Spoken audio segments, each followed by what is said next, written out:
Quando a gente fala em maiores referências em ESG e sustentabilidade, a Natura &Co certamente é uma sumidade. Prova disso é que hoje eles são a maior companhia listada em bolsa do mundo com selo de empresa B.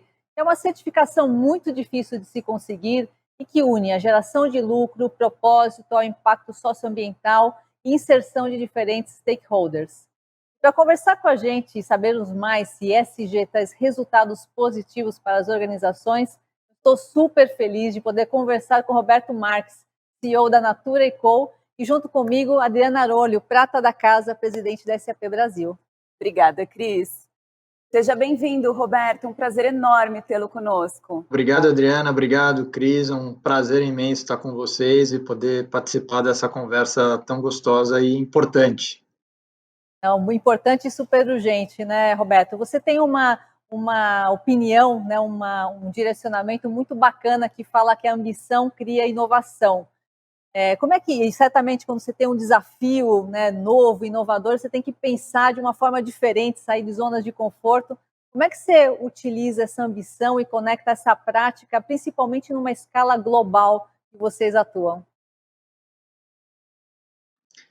É verdade. A gente acredita que, primeiro, o planeta, nesse momento, precisa de todos nós com pontos de vista muito claros e ambiciosos para poder reverter essa tendência que a gente vê de aquecimento, de mudanças climáticas, de desperdício, coisas que realmente estão afetando de uma maneira muito grave a própria existência do planeta, e nós não estamos falando de coisas daqui a 50, 100 anos. Os relatos recentes mostram que já há um impacto muito negativo que já é difícil de reverter na situação que estamos. Então, colocar objetivos ambiciosos é absolutamente fundamental.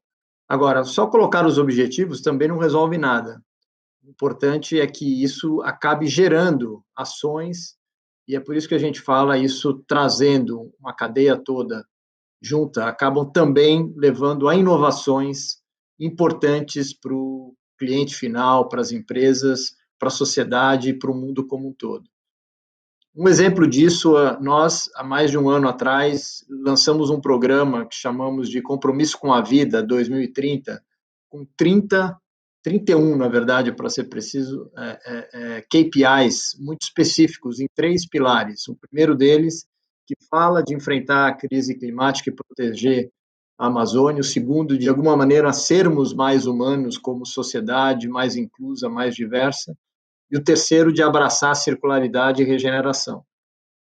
Alguns desses objetivos são absolutamente ambiciosos e alguns deles, inclusive, a gente ainda não tem exatamente como nós vamos chegar lá. Um exemplo, Cris, é com relação a nos tornarmos emissões líquidas zero em até 2030. Isso, para dar uma ideia, é 20 anos à frente do compromisso da própria United Nations. Como nós vamos chegar lá? Nós já sabemos que grande parte das emissões que temos são indiretas, são da cadeia de suprimento, principalmente relacionado ao que a gente chama de escopo 3, no que tem a ver com embalagem, ingredientes, transporte, impressão de materiais, etc. Para que a gente possa chegar nesse objetivo, nós vamos depender de parceiros, nós vamos depender de trabalhar com toda a nossa cadeia de fornecimento para que busque as soluções que a gente necessita nessas áreas para que a gente tenha a condição de chegar nesse objetivo. E com isso, trabalhando de maneira colaborativa e engajando os parceiros e colocando esses desafios, a gente acaba acelerando o processo de inovação em toda a nossa cadeia e transformando isso também em soluções concretas para o nosso cliente final. Roberto, você já falou do programa, né, do Compromisso com a Vida 2030 e um pouco das ambições ambientais. Conta um pouquinho para a gente também dos compromissos sociais que a Natura &Co está assumindo como parte desse programa. Existem vários elementos nessa parte de compromissos sociais. O primeiro dele, obviamente, chama de pagar um living wage, um nível de pagamento a todos os nossos associados, que somos mais de 40 mil no mundo todo, e nós já estamos basicamente atingindo esse objetivo, tínhamos nos comprometido em chegar nisso até 2023, mas acredito que vamos chegar nesse objetivo até antes dele. O segundo, do ponto de vista de gênero, também uma presença de mulheres em cargos gerenciais e executivos, em torno de 50%, já estamos muito próximo desse objetivo também, e esperamos também chegar nesse objetivo até antes de 2023. O desafio maior que também nos colocamos, e aí um desafio muito importante, é termos uma representação em cada geografia de 30% de populações subrepresentadas, em cargos gerenciais e acima. Esse é um objetivo bastante ambicioso. Ele é ambicioso em vários sentidos. Primeiro, de entender o perfil de cada uma das geografias. Na verdade, já esse desafio já não é muito simples, porque em muitos desses países é difícil até ter o dado de qual é a composição desse país com relação à etnicidade, a populações pouco subrepresentadas. Então, esse é um primeiro trabalho que a gente tem, é conseguir estabelecer o que a gente chama de baseline, entender nos principais mercados que a gente atua qual é esse perfil do país, e aí entender aonde nós estamos como Natura &Co. E existem vários obstáculos com relação até às pessoas se voluntariamente colocarem o seu perfil, e a gente poder ter isso como base. Tendo dito isso, nós temos certeza que temos um caminho ainda longo a percorrer com relação à etnicidade, com relação a diferentes níveis de representação dentro do grupo. Mas o nosso objetivo é atingir 30% até 2030 nas principais geografias, respeitando as diferenças que existem em países, nas regiões onde a gente atua. Mas nós estamos muito comprometidos em atingir esse objetivo e estamos sendo intencionais, que é outro ponto importante na política de recrutamento, na política de como estamos promovendo as pessoas dentro do grupo. Temos aberto aí formas muito distintas de atrair talento. Em alguns deles, estamos fazendo testes de não, inclusive, exigir o que a gente chamava no passado de background check, ou de precisar ter níveis universitários, no sentido de criar um pool de talento mais diverso, onde a gente dê mais oportunidade a pessoas e talentos que, de alguma maneira, não teriam essa oportunidade de poder, na verdade, terem acesso a participar do grupo de Natura &Co. É muito bacana, a gente precisa no final colocar metas, né, e colocar as ambições. A SAP também tem até 2030 ter a mesma quantidade de homens e mulheres, que a gente chama do gender parity, meio a meio, em cargos de liderança 30% agora, até 2022. E a gente fica feliz que na América Latina a gente está bem próximo disso, a gente já é 28% de mulheres em cargos de liderança, e estamos caminhando para os 38% que a gente chama do gender parity. Se não tiver essa ambição, é muito difícil de ter essas atividades, né, essas funções afirmativas, né, dentro do nosso processo.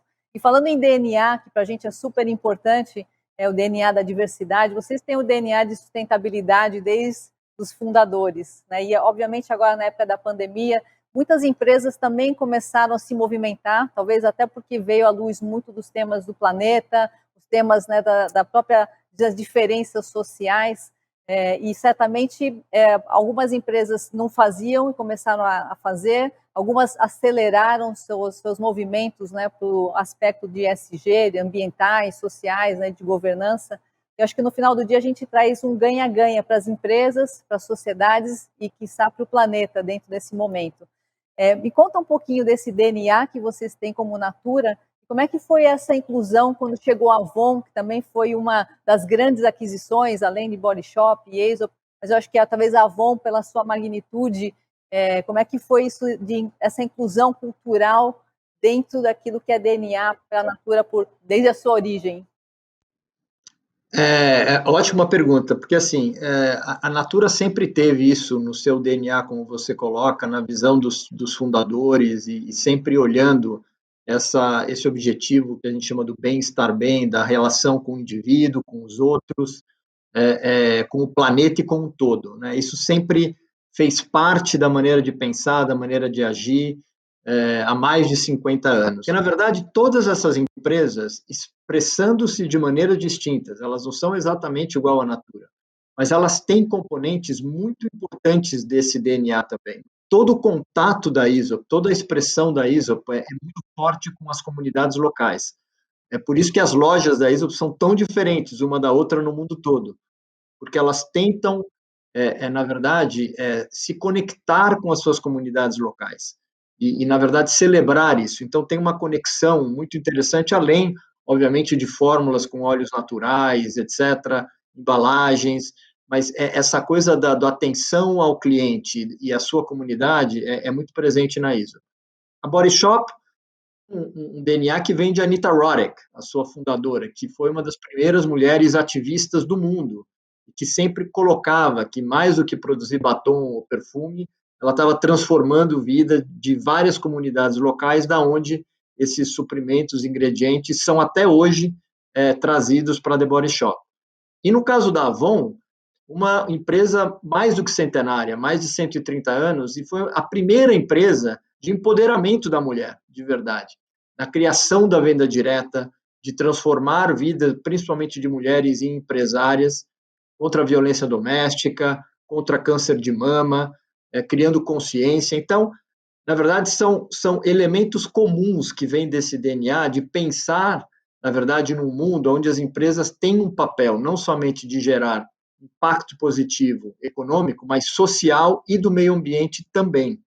Então, na verdade, há expressões diversas de cada um desses negócios, mas eles dividem o que a gente chama de algum common denominator, que é essa visão de que empresas têm que servir um propósito muito além simplesmente de gerar lucro para os seus acionistas, mas pensando de uma maneira que a gente chama de all stakeholders, que também vem muito do certificado que você mencionou da B Corp, que pensa empresas do ponto de vista de planeta, pessoas e lucro, né? O que eles chamam de Planet, People, Profit. Então, na verdade, o que é bacana do grupo é que as empresas estão em estágios diferentes, com algumas pegadas e propósitos diferentes, mas que, na verdade, tem essa visão de que as empresas devem servir ao mundo, além simplesmente do seu objetivo também importante, que é de geração de lucro e de retorno aos seus acionistas. Poxa, fantástico, fantástico, Roberto. E eu vejo um super encontro de valores entre as nossas empresas, aí, parceiros de longa data. O nosso propósito como empresa também é de ajudar o mundo a funcionar melhor, impactar a vida das pessoas. A gente passou aqui por redução de resíduo, redução de emissão, redução de desigualdade. E uma visão que o nosso CEO Global traz também é de que a sustentabilidade ela não pode ser uma disciplina à parte dentro da empresa. Ela tem que permear absolutamente tudo que a gente faz. Os nossos investimentos sociais, as nossas políticas de gestão. Então, te ouvindo, obviamente a gente tem um monte para aprender aqui. Fico também super feliz de ver aí uma série de pontos que a gente tem em comum. Talvez fazer um duplo clique aqui na questão da diversidade e inclusão. Você já comentou aí das metas, né, de representar grupos que são minorizados, algumas até maiorias minorizadas, como é o caso das mulheres. Talvez falar um pouco sobre inclusão, né, trazendo a questão da cultura que a Cris comentou, das diferentes empresas, uma visão um pouco mais horizontal sobre não basta ter a diversidade, como é que a gente tira o máximo dela? Olha, eu assim, sempre acreditei e continuo acreditando e vejo isso no dia a dia, que você ter pessoas que pensem iguais e que têm o mesmo background, na verdade, você acaba sendo muito enviesado com relação a alternativas, com relação até à própria criatividade. Acho que quanto mais diverso, quanto mais representado forem as organizações, de novo, que de alguma maneira sejam análogos à própria sociedade em que elas têm a licença de atuar, né? As empresas, na verdade, têm licença de atuar na sociedade. Para que elas possam ser efetivas, quanto mais elas puderem representar o que a sociedade é de fato, melhor será o que essas empresas vão poder criar e produzir e entregar para essa sociedade que, de novo, elas têm uma licença de poder atuar. A gente também gosta de pensar que, antes de serem clientes ou consumidores, eles são cidadãos. Então, todo esse discurso de sustentabilidade ou de inclusão, ele é quase que retórico se você inverter o viés de pensar em consumidor ou cliente e pensar em cidadãos, né? E essas são as pessoas com quem a gente tem relação. A Natura &Co é uma empresa que fala muito de relação, relação humana, né? Relação através da sua rede de consultoras, revendedoras, dos nossos parceiros como vocês, dos nossos próprios colaboradores. Então, é uma empresa que valoriza, que tem muito na relação a sua a maneira de ser e de existir, né? Então, esse conceito de pensar a empresa servindo cidadãos e não só clientes e consumidores, na verdade, é um ângulo muito interessante, porque quanto mais você se aproxima dessa sociedade e desses cidadãos, melhor vai ser a maneira como você vai poder criar essa relação e ter uma relação de longo prazo com essa sociedade. Na base é o respeito, né? E como a gente tem uma relação de muito longo prazo, a gente vive isso no dia a dia, né? No respeito que vocês têm com a gente na cadeia. Já tive a oportunidade de vários eventos, né, de fornecedores e a relação que vocês têm com os colaboradores, consultoras, e olhando justamente nesse aspecto de cadeia, né, dos diferentes stakeholders, fornecedores, colaboradores, revendedoras, tem obviamente muita eficiência de inovação e tecnologia. Então, você falou das pessoas. Queria também colocar um pouco esse aspecto da tecnologia ajudando essa conectividade, e aí um pouquinho da tua visão de inovação, tecnologia, ela ajuda ou ela pode atrapalhar dentro dessa relação aí dessa conexão toda? Ela ajuda em muito, né? Porque ela ajuda a fazer com que essa relação se dê de uma maneira cada vez mais efetiva. Eu vou dar um exemplo, isso que é muito emblemático para nós, né? A gente fala muito de venda por relação, que no passado muita gente chama de venda direta, né? E a gente sempre foi muito fã desse modelo, não somente porque é disso que a Natura e a Avon foram construídas, mas pensando no futuro. E o que aconteceu com essa venda por relação? Ela vem evoluindo. Antes, muita gente chamava de venda porta a porta, porque ela se dava num mundo offline, onde ela cruzava a rua, batia na porta e era chamada venda porta a porta. O que a tecnologia fez? Hoje, essa consultora usa de veículos de tecnologia, de mídia social, de inteligência artificial que a gente coloca a serviço dessa consultora, para que ela, na verdade, consiga ter clientes não somente no seu espaço geográfico limitado, mas que se amplie de uma maneira muito maior. Então, a tecnologia faz com que essa consultora e revendedora hoje tenha a condição de ter muito mais sucesso, ser muito mais produtiva, porque ela evoluiu o que ela tinha de relação antes limitado, analógico ou físico apenas, de ter ainda essa relação no ambiente físico, mas poder ampliar isso de uma maneira exponencial, através de tecnologia. Então, a tecnologia passa a ser um grande aliado para que essas relações se deem de uma maneira mais efetiva, customizada, muito mais ágil, muito mais rápido, e isso é o que a gente acredita, que os modelos vão continuar servindo as relações, mas em ambientes onde a tecnologia passa a ter um papel cada vez mais importante. Você falou aí das consultoras, né? Quem não lembra das consultoras Natura? Muito bacana, muito presente na nossa vida. Roberto, a gente já falou, você já dividiu com a gente um pouco dos planos aí de redução de emissão, de ser uma operação de zero carbono, mas você pode dividir conosco aí desse trabalho ambiental que a Natura faz. A Natura vem já trabalhando na Amazônia há mais de 20 anos, né? E não somente com a Amazônia, que obviamente estando no Brasil e sendo um ativo do Brasil e do mundo, da América Latina, é super importante que a gente preserve, mas a gente tem hoje uma preocupação grande com a preservação da natureza como um todo.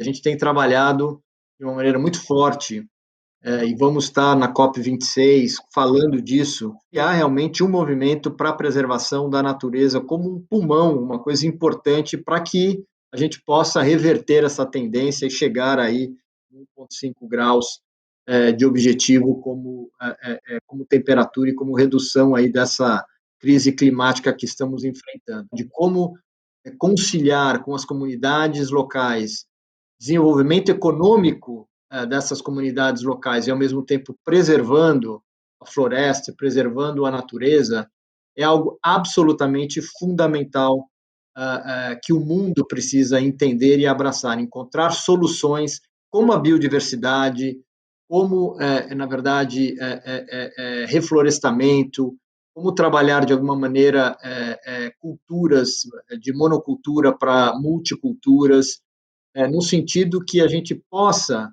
continuar dando a possibilidade de desenvolvimento econômico para as comunidades locais que dependem das florestas e dessa natureza para que tenham a sua sobreexistência, mas que, ao mesmo tempo, o façam de uma maneira sem, na verdade, destruir a natureza ou a floresta, que são tão importantes para o atingimento global dos objetivos que existem no mundo de diminuição de carbono.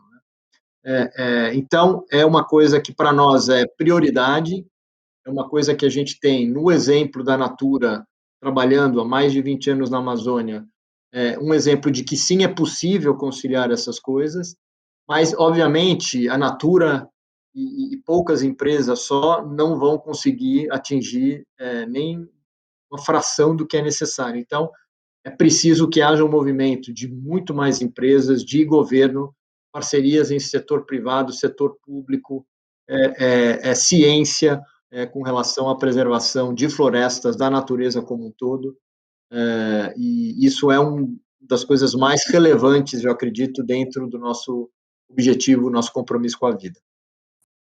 É muito bom. E aí a gente tem que estar junto. Acho que não é uma única empresa, quando a gente fala, né, de todos os impactos, certamente uma preocupação de olhar o planeta mais acelerado, e talvez a pandemia colocou luz nisso. E aí não poderia deixar de te perguntar como é que você vê essa retomada pós-pandemia. Ainda temos uma jornada ainda, né, de retorno, de retomada muito consciente, mas você, até pela participação na Natura &Co por diferentes regiões, esses nuances geográficos, como é que você vê essa retomada e qual que é a tua visão da gente aí para 2022 e daí para frente? Qual que é a tua expectativa? Olha, o primeiro ponto é que, acho que assim, não querendo ser dramático, mas a gente ainda está longe de ter essa pandemia como um fato passado. Ele ainda é muito presente e, infelizmente, a gente ainda vê situações muito críticas ao redor do mundo, né? Não só porque o nível de vacinação ainda é muito desbalanceado no mundo todo, né? O nível de inequalidade, na verdade, aumentando até em função disso, de distribuição de vacinas. Então, a gente ainda, eu acredito que vai enfrentar ainda por um bom tempo uma situação ainda difícil, né, com a pandemia ainda estando muito presente em algumas geografias. Mas acreditando na ciência, e acho que cada vez mais temos que acreditar na ciência e seguir o que a ciência nos mostra, pensando para frente, eu acho que o mundo deve sair dessa pandemia com muitos aprendizados, aprendizados difíceis, né? Mas um aprendizado importante de como as coisas são interconectadas, são interrelacionadas. E que esse aprendizado nos sirva de lição, para que a gente possa, de novo, escutar a ciência e escutar, na verdade, as pessoas que entendam do tema, como é o enfrentamento de uma pandemia. Ele deveria ser menos político e muito mais seguindo a ciência e os especialistas da área de saúde, que, na verdade, é quem entendem com relação ao problema que o mundo está enfrentando. Então, a minha expectativa é que o mundo aprenda lição difícil que essa pandemia tem ensinado, né, custo de vida enorme e gerando aí crises, desempregos e aumentando até desigualdades no mundo todo, mas que esse aprendizado sirva para que a sociedade e o mundo como um todo se unam na busca de soluções para problemas como a crise ambiental, a crise climática, e que exista muito mais boa vontade de governos, de iniciativa privada, da sociedade como um todo, de trabalhar de maneira mais colaborativa, de mais cocriação, para que a gente busque soluções para problemas tão difíceis como esses que estamos falando, né?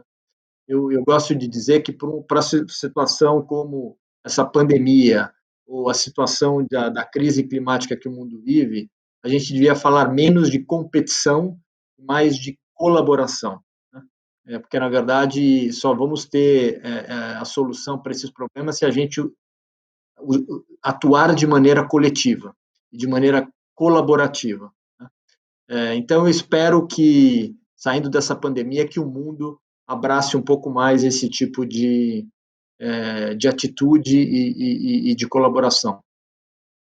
Que ela traga o melhor de nós, né, seres humanos, porque no final do dia depende só da gente, de pessoas, de empresas sérias, que essa junção também colaborativa que está com governos possa acelerar essa retomada cada vez melhor. Roberto, não podia estar mais agradecida de ter você aqui com a gente hoje. É uma honra, uma inspiração você participar do SAP Now do Brasil. Meu muito, muito obrigada. E reforçando os votos para esse sucesso imenso que vocês fazem, não somente no Brasil, a gente tem muito orgulho de ser uma empresa global do Brasil, impactando o mundo. Então, um prazer enorme estar aqui com você. Roberto, só posso concordar com tudo, realmente te agradecer. A gente tem um orgulho enorme da nossa parceria. E incrível, adorei a conversa e super importante para a gente tê-lo nesse nosso encontro anual tão especial que é o SAP Now. Muito obrigada. Muito obrigado, SAP. Vocês têm sido super parceiros com a gente, não só no Brasil, mas em muitas das geografias onde a gente atua. E a gente agradece muito a parceria de vocês. E muito obrigado pela oportunidade, Cris, Adriana, de estar aqui com vocês. É muito gostoso, primeiro, poder falar português, e segundo, participar desse evento. Então, super obrigado. Eu que agradeço, em nome da Natura & Co, pela parceria, pelo apoio de vocês, e contem com a gente sempre. Muito obrigada. Obrigada. Muito obrigada, pessoal. Tenho certeza de que todos ficamos com um olhar muito mais profundo e lúcido sobre a sustentabilidade, além de um grande senso de urgência, que as empresas que não se tornarem sustentáveis no sentido mais amplo da palavra têm poucas chances de sobreviverem nesse mundo cada vez mais interligado em redes inteligentes. Seguindo esse tema, vamos acompanhar mais um descontraído debate-papo que vai abordar as políticas ESG que estão fortemente ligadas ao conceito maior de sustentabilidade que estamos abordando, com o foco em energia limpa. Quem vai conduzir esse momento é a Cristina Palmaca, presidente da SAP América Latina e Caribe, que vai receber o José Renato, vice-presidente corporativo da CTG Brasil. Vamos acompanhar.